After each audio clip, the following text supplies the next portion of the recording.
सभी साथियों का हमारे YouTube चैनल में बहुत बहुत स्वागत। साथियों, अभी देखा गया कि कुलदीप सेंगर की रिहाई हुई और किस तरीके से हमारे देश की न्याय व्यवस्था वो ध्वस्त स्थिति में पाई गई। किस तरीके से वर्तमान सरकार का दबाव या वर्तमान न्यायालय बिक चुका है। किस तरीके से हमारे देश की बेटियों की सुरक्षा पर जो सवाल उठने चाहिए थे उन्हें दबाया जाता है। किस तरीके से हमारे देश की बेटियों के साथ जो अपराध होते हैं उनका अपराधी के पक्ष में सरकार अपने समर्थन में पहुंच जाती है। किस तरीके से सरकार अपराधियों का साथ देकर उन्हें बचा देती है, रिहा करा देती है। अब हमारे देश की जो पार्टियां हैं जो कि दम भरती हैं कि हम खड़े हैं समाज के साथ, चाहे छोटी पार्टी हो या बड़ी पार्टी, आज वो पार्टी किस स्थिति में है, ये आज का जो विषय है, हम इस पर बात करते हैं। भीम नमो बुद्धाय सभी को। जैसे कि आप अभी बात कर रहे थे कुलदीप सेंगर की, जो एक कुख्यात अपराधी बलात्कारी है, जिसे उम्र कैद की सजा हो चुकी थी। लेकिन बात यह, सत्ताधारी पार्टी का विधायक वो रह चुका है। तो जो प्रदेश की जो सरकार है, उन्होंने बचाने के लिए वो सारे के सारे हथकंडे अपनाए हैं उसे, चाहे जज को खरीदना पड़े, चाहे न्यायालय को खरीदना पड़े, या किसी की हत्या करवानी पड़े, मरवाना पड़े, उन्हें कोई चीज से परहेज नहीं है। आप देखते हो कि जब ये केस हुआ था बलात्कार वाला, तो पीड़ित जो लड़की थी, पहली बात तो रिपोर्ट ही दर्ज नहीं हो पा रही थी। एक समाज के आक्रोश को देखते हुए, लोगों के आक्रोश को देखते हुए, देश के जो लोग थे, उन्होंने इस पे आपत्ति जताई थी और उसके विरोध जो है प्रदर्शन वगैरह हुए थे। तब तो कहीं जाके उसकी रिपोर्ट दर्ज हो पाई थी, वह मुश्किल से। फिर उसके बाद जैसे ही कोर्ट में केस पहुंचा, तभी पहले तो उसके बाप को ही कस्टडी में मारा गया, पीड़ित लड़की के। और उसके बाद जब वो डेट पे जाने लगी, तो गाड़ी में उसकी बुआ थी या मौसी थी, एक एडवोकेट भी थे, और ये पीड़ित लड़की भी थी। 7 लोग थे। कई सारे लोग थे उस गाड़ी में। और एक बिना नंबर के ट्रक से एक्सीडेंट करवा दिया, जानबूझ के एक षड्यंत्र के तहत, जिसे दुर्घटना लगे, एक्सीडेंट कराया गया और वकील की हत्या करी गई। उसमें जो लड़की की बुआ या मौसी थी, उसकी हत्या की गई। और साथ ही ये जो लड़की है, जो पीड़ित लड़की है, वो भी बच इस गई। लड़की की जो हालत ऐसी थी, मतलब जैसे तैसे ये जान बचा पाई, और 6 महीने वेंटिलेटर पर ये लड़की रही। और ये देश के, केंद्र की सरकार के और प्रदेश की जो सरकार है, बिल्कुल विफल रही है। अपराधियों का संरक्षण ये सरकार कर रही है, चाहे केंद्र की सरकार हो, चाहे प्रदेश की सरकार हो। तो इस सरकार ने अपराधियों को तो बचाने में पूरी भूमिका निभाई है, और जो पीड़ित हैं, पीड़ित आज जेल में होता है और अपराधी जेल से बाहर होता है। सबसे बड़ी घृणा की बात यह है कि भारत के संविधान में महिलाओं को जो अधिकार मिले हैं, ये कहीं ना कहीं ये लोग संविधान की उन सारी मूल व्यवस्थाओं को, अधिकारों को कहीं ना कहीं खत्म करना चाह रहे हैं। और ये चाह रहे हैं कि मनुस्मृति फिर से आए। और इनका मेन मकसद है कि ये जो अपराधी किस्म के जो लोग हैं, अपराधियों को इतना संरक्षण इसलिए दिया जा रहा है कि पैसे इनके पास होते हैं, और सरकार को ये कहीं ना कहीं हाईजैक भी करते हैं, सरकार को चलाने का काम करते हैं। तो सरकार इनकी कहीं ना कहीं गुलाम एक तरीके से होती है। और इस गुलाम सरकार ने जो जज पे या हाई कोर्ट पे जो दबाव बनाया है, और दबाव बनाने के बाद जो है एक उम्र कैद की सजा को बिल्कुल बरी कर दिया अपराधी को। और अपराधी जब बाहर आ जाएगा, और ये भी बताना चाह रही हूँ कि जो पीड़ित लड़की है उसके जो चाचा हैं वो भी अभी तक जेल में हैं। पीड़ित लड़की के चाचा? हाँ, पीड़ित लड़की के चाचा अभी भी जेल में हैं। उन्हें जमानत ही नहीं मिल पा रही है। क्यों? क्योंकि भाई सीधी बात है, अगर उन पर दबाव नहीं रहेगा परिवार पे तो वो केस से भागेंगे कैसे, केस से बाहर कैसे आएंगे। नहीं, उनके चाचा ने क्या किया था? चाचा ने ये किया था, उनका अपराध ये था कि उन्होंने अपनी परिवार की लड़की के साथ जो जघन्य अपराध हुआ बलात्कार वाला, उसमें उन्होंने रिपोर्ट दर्ज कराई, गवाह कहीं ना कहीं बने, तो इस वजह से उनके ऊपर केस लाद दिए गए। और उसकी जो माँ है, चाची है, जो परिवार अन्य परिवार के जो लोग हैं, उन्हें इतना डराया जा रहा, धमकाया जा रहा और ये कहा जा रहा कि किसी तरह से ये केस वापस ले लें। ठीक, जब पैसे से नहीं खरीद पाए तो हत्याएं करने लगे। और आज वो अपराधी जब बाहर आ जाएगा, जेल से आ गया है, जमानत पे बाहर आ गया है और उसकी सजाई बिल्कुल खत्म हो गई है, तो सीधी सीधी बात है, क्या वो अन्य परिवार के लोगों को जिंदा छोड़ेगा? तो क्या उन्हें भी मारेगा। ये जज ने छोड़ कैसे दिया? देखो सीधी बात है, मैं आपके चैनल के माध्यम से कहना चाहूंगी कि ये जो आजकल जो कानून है वो खरीदा जा रहा है और कानून बिक भी रहा है।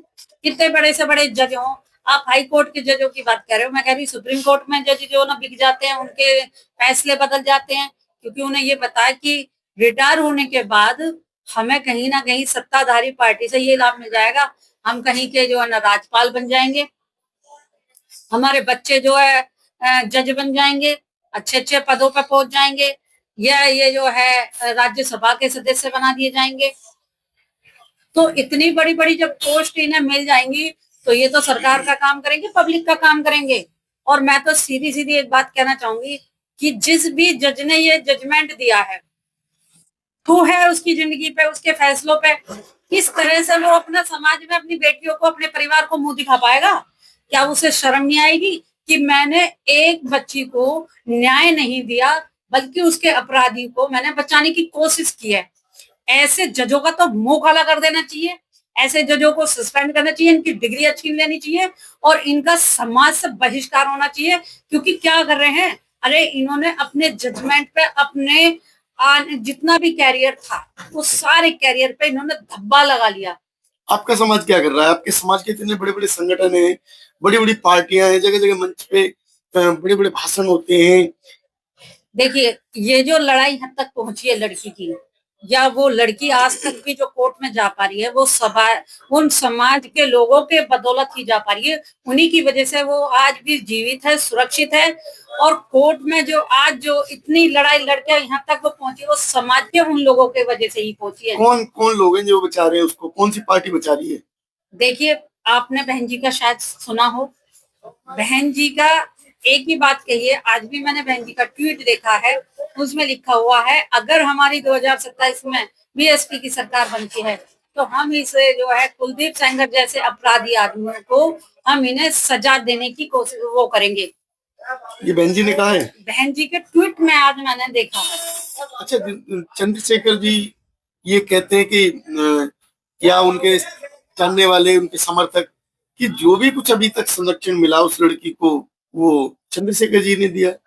देखिए, सबकी बात यह है कि मैं ये नहीं कह सकती कि वो भीम आर्मी का ही योगदान है, या मैं ये नहीं कह सकती कि बीएसपी का ही पूर्ण योगदान है। समाज के जो भी जागरूक लोग हैं, जो कट्टर हैं, जो बहन बेटियों की इज्जत को समझते हैं, अपनी बहन बेटियों की सुरक्षा के लिए लड़ाई लड़ रहे हैं, सामाजिक लड़ाई लड़ रहे हैं, न्याय की लड़ाई लड़ रहे हैं, उन लोगों ने पूरा योगदान दिया, सहयोग दिया है। और हर तरीके से, चाहे वो भीम आर्मी हो, चाहे वो बीएसपी पार्टी हो, या कोई भी सामाजिक संगठन हो, उनका मेन लक्ष्य ये है कि पहले तो भारत के संविधान की रक्षा की जाए। मनुस्मृति को ध्वस्त करने के लिए हमें हर तरीके से लड़ाई लड़नी पड़ेगी, क्योंकि ये जो केंद्र में सरकार है, जो राज्य में सरकार है, इनका मेन मकसद ही ये है कि किसी ना किसी तरीके से कोई ना कोई खामियां ऐसी बनाते रहेंगे, निकालते रहेंगे, संशोधन करते रहेंगे संविधान में, जिससे कि संविधान एक जो है सिर्फ एक किताब बन के रह जाएगी। और कुछ नहीं होगा। और मनुस्मृति को ये लाके वहां पे उस संविधान के ऊपर रखने की कोशिश में है। एक बात बताइए मुझे, आप कह रहे हैं कि इस संविधान को बचा रहे हैं, हमारी पार्टियां जो है समाज को बचा रही हैं। अगर समाज की बात की जाए तो कौन सा समाज और कैसा समाज, या कौन सी पार्टी और कैसी पार्टी जो अपना वजूद जो है 15 साल में नहीं ढूंढ पा रही है? 15 साल हो गए, 15 साल से समाज पीड़ित हो रहा है, 15 साल से समाज इधर उधर भटक रहा है, और दोनों पार्टियां आपस में अपने अपने लिए लड़ रही हैं। बीएसपी अपने अधिकार के लिए, भीम आर्मी वो नई पार्टी आई है, वो खत्म करना चाह रही है बीएसपी को। तो ये समाज कहाँ जाए? मेरी बात सुनिए, आपका जो क्वेश्चन है मैं जो समझ पा रही हूँ वो सीधी सीधी बात है। हमारा जो समाज है, बहुजन समाज, वो एक ऐसा समाज है, एक हाथी की ताकत की तरह। और ये हाथी की जो ताकत है हमें बाबा साहब के द्वारा मिली हुई है, साहब काशीराम जी के द्वारा मिली हुई है। हम भीम आर्मी को सिर्फ एक संगठन के रूप में तो स्वीकार कर सकते हैं जो सामाजिक सुरक्षा की बात करेगा। तो अगर वो पार्टी बनाने की बात करेंगे कि भी हम पार्टी बना लें या हम बीएसपी को खत्म कर दें या हम अपनी पार्टी को ऊपर लेकर आएंगे, तो सीधी सीधी बात है, ये एक सपने वाली बात है कि जैसे हम सपना देख रहे हैं आंख खोल के। ठीक है, क्योंकि बीएसपी पार्टी है जब तक बहन जी हैं और बीएसपी पार्टी है तब तक कोई भी पार्टी, कोई भी संगठन अगर इस तरह की कोई भी गतिविधि करता है, वो पार्टी को खत्म करने वाली बात करता है, बीएसपी को, बहन जी की पार्टी को, जो हमारे महापुरुषों की पार्टी है, तो वो एक सपना देख सकता है सिर्फ खुली आंखों से, वो भी दिन में, जो कभी पूरा नहीं हो सकता। आपके 131 सांसद जो संसद में बैठे हुए हैं वो क्या कर रहे हैं? देखिए, कुत्तों की कोई अपनी औकात नहीं होती।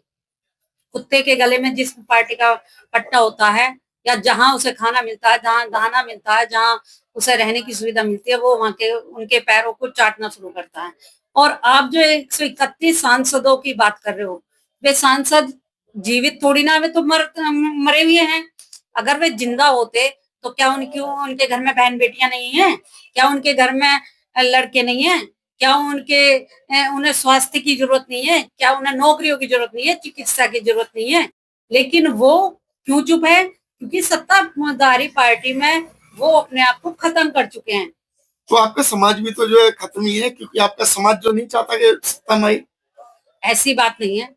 अगर ये बात अगर आप कहोगे तो 9 अक्टूबर के बाद से जो एक शक्ति हुई है इकट्ठी, जो लोगों का ये था सोचना या सपना था कि बीएसपी हमने खत्म कर दी जड़ से, या अब ये बीएसपी कभी अस्तित्व में नहीं आएगी, सब लोग इससे अलग हट चुके हैं, टूट चुके हैं।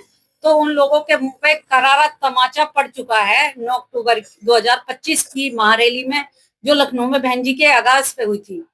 उसमें आपने देखा कि लखनऊ में कम से कम 50 लाख आदमी था। लेकिन एक बात और बताइए, उसका असर ये हुआ कि अभी पंजाब में निकाय चुनाव हुए और महाराष्ट्र में निकाय चुनाव हुए, कई जगह और जो चुनाव हुए हैं, उनमें जो है हमारी जो बीएसपी की पार्टी है उसने बहुत अच्छा प्रदर्शन किया, बहुत बहुत अच्छा।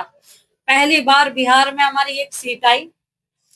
और पूरे देश में जो पार्टी आज काम कर रही है, राष्ट्रीय पार्टी है, तीसरे नंबर की राष्ट्रीय पार्टी हमारी बीएसपी पार्टी है, बहन जी की पार्टी है, हमारे साहब काशीराम जी की पार्टी है।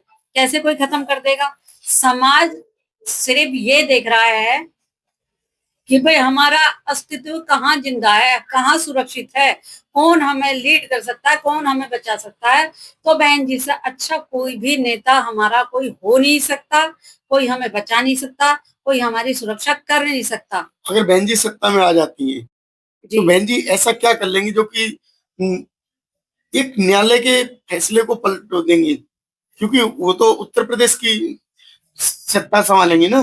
पहली बात तो अगर बहन जी यूपी की मुख्यमंत्री बनती हैं तो मैं बता दूं, पहली बात तो आप देखोगे कि कानून व्यवस्था बहुत बहुत अच्छी रहेगी।